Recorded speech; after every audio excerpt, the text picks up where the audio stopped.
Donc les rayons N sont d'hypothétiques rayons découverts par le physicien français René Blondelot. Ces rayons étaient censés pouvoir augmenter la luminosité d'une lumière de faible intensité. Donc c'était une erreur. Il n'y a pas de rayon N en fait. L'erreur de bonne foi n'a duré qu'un an, a été révélée par Robert Wood dans un article présentant le phénomène comme purement subjectif et sans origine physique.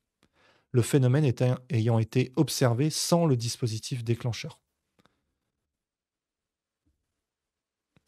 Donc voilà, vous avez des photogravures supposées mettre en évidence les rayons N.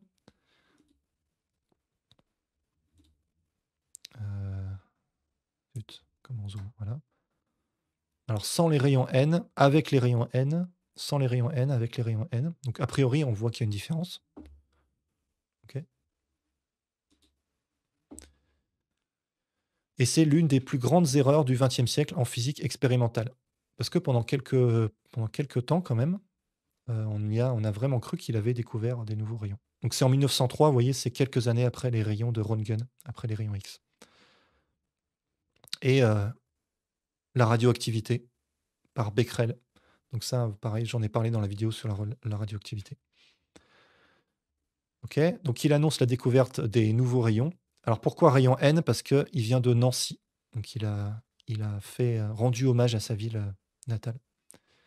Il avait une excellente réputation à la suite de ses précédentes recherches sur la polarisation des champs magnétiques. Et donc la découverte est accueillie avec enthousiasme. L'Académie des sciences publie de nombreuses notes dans ses comptes rendus hebdomadaires. Et Blondelot continue ses recherches et accumule les découvertes comme celle de nouveaux rayons N1. Ok. Deux scientifiques allemands remettent vivement en cause la découverte, mais la rivalité entre la France et la Prusse en fait une question d'honneur national. Donc il y a des questions politiques qui viennent se mêler à tout ça. En juillet 1904, la revue scientifique publie tout de même un article critique d'un chercheur italien. Puis en septembre 1904, la revue Nature publie un article traduit un mois plus tard dans la revue scientifique. Wood y raconte sa visite au laboratoire de Blondelot. Les expériences, fondées sur l'observation de la flamme d'une bougie, se déroulent dans la pénombre. Voilà, donc il faisait ça à la bougie à l'époque. À l'insu des expérimentateurs, Wood perturbe les expériences, enlèvement par ses soins du dispositif déclencheur et simulation directe. Donc il bouge un peu les trucs pour voir si ça perturbe l'expérience.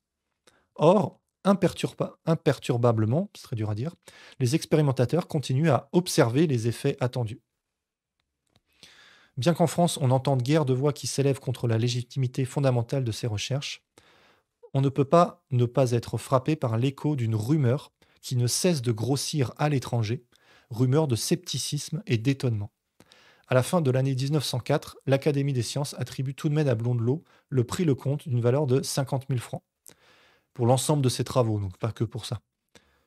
Voilà, il perd peu à peu ses soutiens. L'illusion de l'existence des rayons N a duré à peine un an.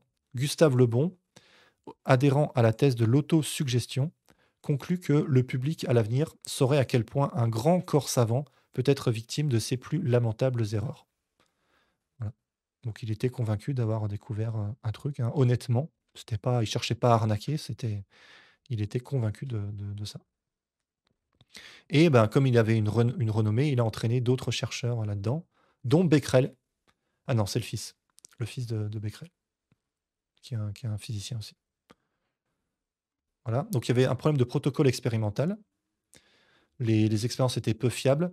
Voilà, on s'était fondé sur l'observation d'une flamme, qui est déjà quelque chose qui a une luminosité qui varie beaucoup.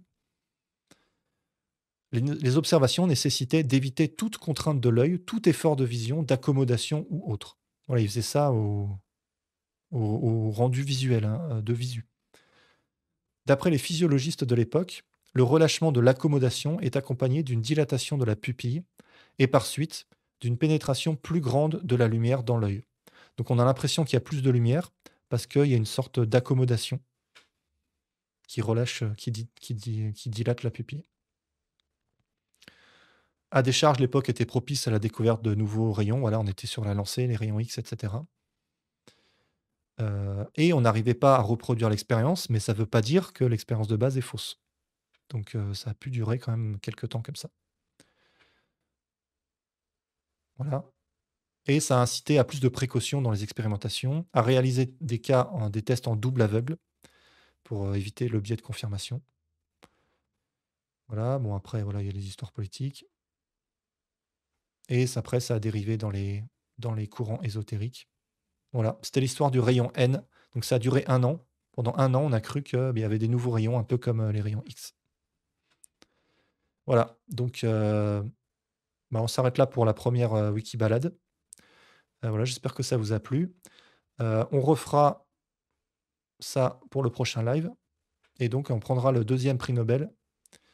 On fera sûrement les 2 là. Henrik Lorentz, donc là, il y a beaucoup de choses à dire et Peter Zeeman aussi.